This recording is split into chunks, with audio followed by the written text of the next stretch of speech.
Chinese customs officials seized a shipment of 49,000 counterfeit Labubu figures worth $1.67 million. The raid made headlines for its scale, but buried in the police report was a detail that reveals the true horror of the counterfeit toy industry. The fakes were so perfect that investigators needed forensic analysis to distinguish them from authentic products. This isn't about cheap knockoffs. This is about a shadow economy where perfect replicas fund systematic human exploitation, and where your child's favorite toy might be slowly poisoning them with banned chemicals. I bought a real Labubu for $20. Then I found the exact same one for $3. Same box, same stickers, same everything. The only difference? One funds fair wages. The other funds something so dark that when I show you the footage, you'll never look at cheap toys the same way again. But first, let me show you how insane this craze really is. Wang Ning, CEO of Pop Mart, made $20 billion in 1 year, just from Labubu. One character brought in $418 million. That's 21% of his entire company's sales. He went from rich to China's youngest top 10 billionaire. A single 4-foot Labubu sold for $170,000 at auction. People are treating these like Rolex watches. Check, the company that checks if your Jordans are real, now authenticates Labubu toys with the same tools they use for Chanel bags. The psychology is genius and terrifying. You pay $20 for a mystery box. You don't know what's inside. There are 12 regular designs plus rare ones that show up in only 1 out of 72 boxes. It's literally gambling for kids and adults. But here's where it gets crazy. When Blackpink's Lisa posted one photo with her Labubu keychain, something happened in China that most people don't know about. You see, there's a place in China where they can copy any viral product in 24 hours. Any product. Perfect copies. And when Lisa posted that photo, they went to work immediately. The speed is inhuman, but what I discovered about how they do it will blow your mind. It's called Yiwu. Chinese people joke the pressure is on Yiwu whenever something goes viral because this city can counterfeit anything instantly. Need a sample? 2 days. Want the packaging copied perfectly? 5 minutes. They process 200,000 dealers every day and move 2,000 tons of products daily. Ohio State University research found 90% of everythart there is fake.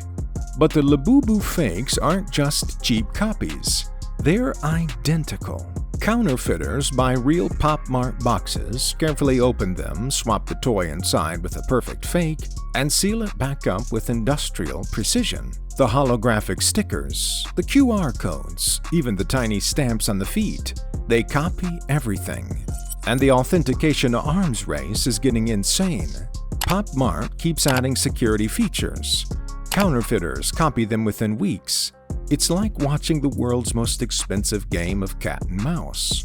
I follow the money. Every $3 fake Labubu sold leads back to the same place. Past the Yiwu sellers, past the distributors, all the way to the source. Underground workshops in Guangdong and Zhejiang provinces. These are hidden factories in rural China that most people will never see. Converted warehouses with no windows. No ventilation systems while workers handle melted plastic that releases toxic fumes.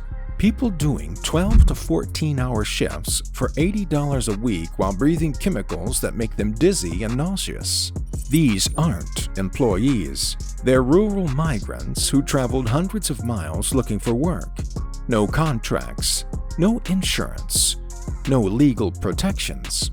If they complain about conditions or ask for breaks, they're replaced within 24 hours. No questions asked. Women make up most of the workforce in these toy factories. They report systematic harassment with zero recourse. The power dynamic is designed to keep them silent and desperate.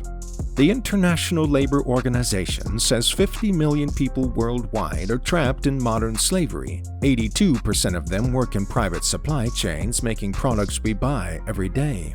China's toy manufacturing industry represents a massive chunk of this exploitation. A genuine watch that retails for $100 costs $2 to make in Yiwu.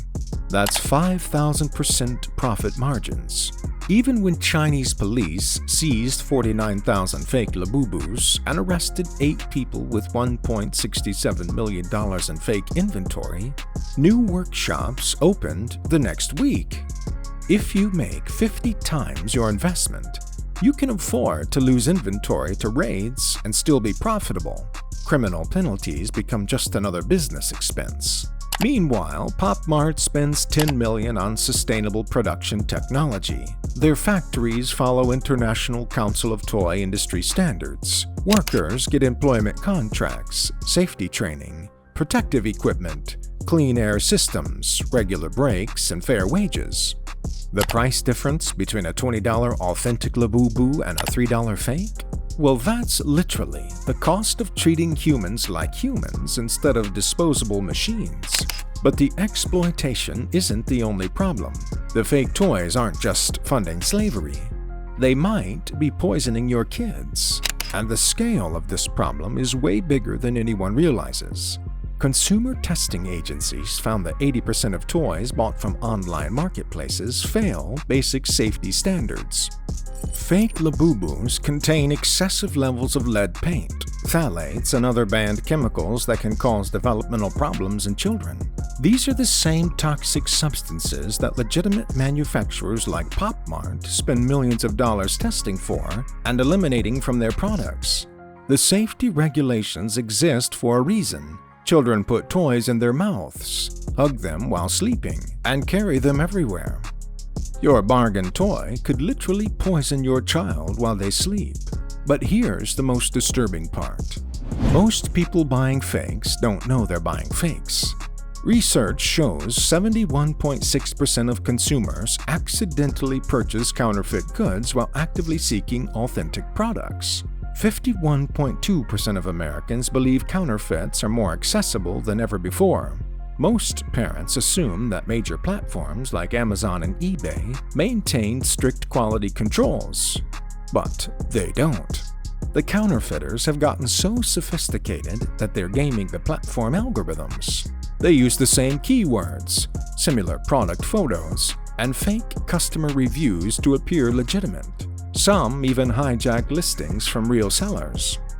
I found fake Labubus being sold on Amazon with thousands of 5-star reviews. The seller had been active for 3 years with a 98% positive rating. Everything looked legitimate until you received the product. The most heartbreaking part of this story is what this does to the actual artists and creators. Xing Lung, the Hong Kong artist who created Labubu, spent years developing this character. He drew inspiration from Nordic folklore, combining childhood memories from his time in Europe with contemporary design sensibilities. The character first appeared in 2015 as part of the Monster series. It took 4 years of refinement before the 2019 partnership with Pop Mart transformed his art into a global phenomenon. That's years of creative work, cultural research, design iteration, and artistic vision. And counterfeiters steal all of that in 24 hours. They don't just copy the final product, they steal the artist's entire creative journey and profit from someone else's imagination and cultural heritage. This isn't just intellectual property theft, it's cultural appropriation on an industrial scale. When fakes flood the market, they dilute the original artist's vision and make it harder for legitimate creators to fund future projects. The more successful an original design becomes, the faster it gets stolen and mass-produced by exploitative operations. When you buy authentic Labubu figures, your money funds artist royalties, fair manufacturing jobs, safety research, quality control, and innovation. It supports a system where creativity gets rewarded and workers get treated with dignity. But when you buy counterfeits, your money flows directly into networks of exploitation, often protected by organized crime. Because these workshops don't operate independently, they're part of larger criminal enterprises that profit from human desperation. The counterfeit industry counts on you not thinking about this stuff. They rely on impulse purchases and people who assume all platforms protect consumers equally. But now you know better. If you want more investigations into the dark side of viral trends and consumer culture, hit subscribe and that notification bell so you never miss an upload. And of course, I'll see you in the next video.